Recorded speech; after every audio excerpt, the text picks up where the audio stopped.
Okay, mga ka-Sorban, nagbibigay po tayo ng electrical safety tips, lalo na sa bahay natin.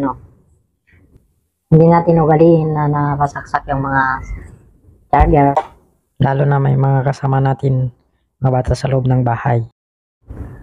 ugaliin natin na tanggalin yung saksakan pagkatapos natin gamitin para iwas sakuna o magbibigay dulot ng panganib sa ating mga anak. At saka tanggalin na natin sa saksakan ng mga charger at iba pang appliances na nakasaksak na hindi naman natin ginagamit, para hindi may dagdag yung konsumo natin sa kuryente. Okay? Good day and God bless everyone. Sana makatulong ito sa ating lahat.